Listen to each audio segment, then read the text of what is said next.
नमस्कार, मी साक्षी. न्यूज 24 सह्याद्रीमध्ये तुमचं स्वागत. कोपरगाव नगरपालिकेच्या निवडणुकीनंतर पहिली सभा आज नगर परिषदेच्या हॉलमध्ये पार पडली.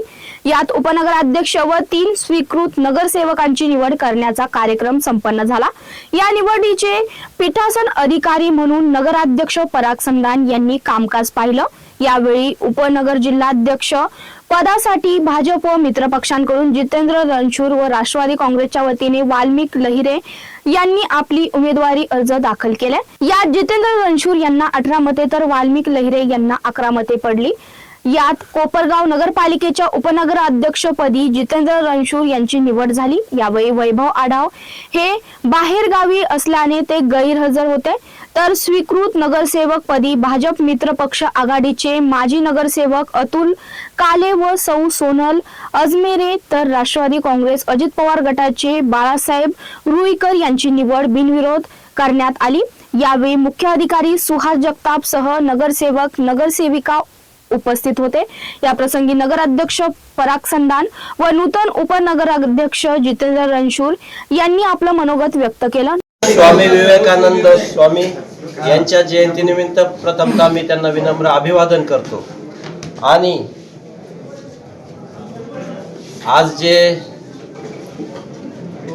उपनगराध्यक्ष म्हणून आमचे जितूभाऊ रणशूर निवडून आले त्यांनाही शुभेच्छा देतो. त्याचप्रमाणे स्वीकृत म्हणून आमचे मार्गदर्शक अतुल भाऊ काले असतील, आमच्या अजमेरे सोनलताई अजमेरे आणि आमचे बाळासाहेब रुईकर तिघांनाही शुभेच्छा देतो. आणि आपल्या सगळ्यांना शुभेच्छा देतो. आत्ताच जितू भाऊंनी सांगितल्याप्रमाणे मी 21 तारखेला सांगितलं होतं की राजकारण संपलं, आजपासून आपल्याला सगळ्यांना बरोबर घेऊन काम करायचं आहे. आणि त्या पद्धतीने मी कामकाजही चालू केलं होतं. सगळ्याच प्रभागात स्वच्छता असेल, पाणी असेल, सगळे कामं आपण चालू केलेले आहे आणि भविष्यातही आपल्याला करायचे आहे. परंतु जी जितू भाऊंनी खंत मांडली ती खंत मलाही आहे का स्पष्ट बहुमत दिसत असतानाही आज जर मनाचा मोठेपणा दाखवला असता विरोधकांनी तर फार आनंद झाला असता. असो, ज्याच्या त्याच्या पद्धतीने जो तो राजकारण करणार आहे, परंतु आम्ही सगळ्यांना बरोबर घेऊन शहराचा विकास करायचा आहे. कारण आमचे नेते विवेक भैया कोल्हे यांनी जे विजन ठेवलेलं आहे आणि शंकररावजी कोल्हे साहेबांची जी शिकवण आहे त्या पद्धतीनं आपल्याला काम करायचं आहे. शहरात सगळ्या प्रभागात काम करायचं आहे. जो विश्वासनामा दिलेला आहे त्या विश्वासनामातील सर्व कामे आम्हाला पूर्ण करायची आहे. परत एकदा मी विरोधकांना विनंती करतो की इथून पुढे जे आज जे झालं ते सोडून द्या, पण इथून पुढे हा विरोधी सदस्य म्हणतोय, तुम्ही मध्ये बोलले म्हणून थांबलो. विरोधी सदस्यांना सुद्धा मी विनंती करतो का इथून पुढे सुद्धा आपण जर खेळीमेळीच्या वातावरणात ह्या सभागृहात जर राहिले तर शहराच्या दृष्टीने आणि आपल्यालाही काम करण्याच्या दृष्टीने चांगले होईल. आणि मला वाटतंय का इथून पुढे आपण सहकार्य कराल अशी मी अपेक्षा व्यक्त करतो. आणि परत आज सगळ्यांना शुभेच्छा देतो. तशाच संक्रांतीच्याही सगळ्यांना शुभेच्छा. आम्ही काम करताना सार्वजनिक कार्यकर्ता म्हणून 89-90 सुरुवात केली तर मला चांगलं आठवतं का बऱ्याचशा निवडणुका या बहुमत नसताना या बिनविरोध झालेल्या आहे. आणि इथं बहुमत नसताना आमच्या गटनेत्यांनी विनंती केल्यानंतर सुद्धा विरोधकांनी ती निवडणूक बिनविरोध नाही केली याची मला खंत वाटते. कारण मी आंबेडकर चळवळीत काम करणारा कार्यकर्ता आहे. या उपनगराध्यक्षपदी या ठिकाणी कोपरगाव नगरपालिकेच्या उपनगराध्यक्षपदी 40 वर्षानंतर आंबेडकर चळवळीतला कार्यकर्ता, हे बौद्ध समाजातला मागासवर्गीय समाजातला कार्यकर्ता या ठिकाणी उपनगराध्यक्ष होणार आहे. कालकथित बाळाभाऊ धोंडीबा शिंदे नंतर पहिल्यांदी माझी वर्णी लागणार आहे. या ठिकाणी विरोधकांनी त्या गोष्टीचा विचार करावा, एक संकेत गेला असता का आम्ही सर्व जाती धर्माला बरोबर घेऊन काम करतो. आणि जर अशा पदावर काम करण्याची संधी जर मागासवर्गीय दलित समाजातल्या कार्यकर्त्याला मिळत असेल तर त्या ठिकाणी बिनविरोध झालीच पाहिजे. माझी प्रामाणिक इच्छा होती.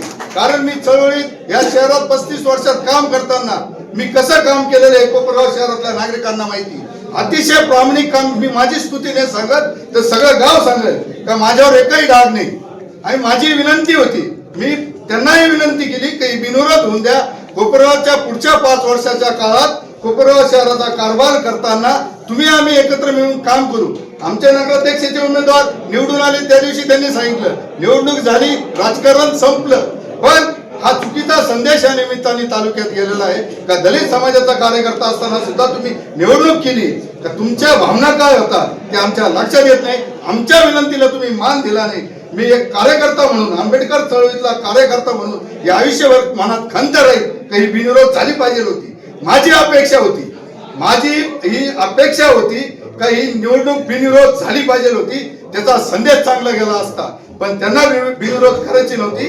त्यांना मागासवर्गीय समाजातल्या व्यक्तीला या पदावर बसवायची इच्छा नसेल म्हणून त्याने हा निवडणुकीचा फास झालो. असो, निवडणूक झालेली आहे, आम्ही विजयी झालेलो आहे. शहराचं काम करताना कोपरा शहरातले मतदार असतील 60-65,000 आणि 80,000 लोकसंख्येला निश्चित 5 वर्षात माननीय विवेक भाईंनी जो विश्वासनामा दिलेला, विश्वासनामा विकासाचा आहे, विश्वासनामा विवेक भाईचा आहे. एवढंच या निमित्ताने सांगतो. माझं लांबलेलं मनोगत संपवतो. जय भीम, जय महाराष्ट्र. नूतन उपनगराध्यक्ष व नूतन स्वीकृत नगरसेवकांची फटाक्याच्या आतिषबाजीने व ढोल ताशाच्या गजरात भव्य मिरवणूक काढण्यात आली.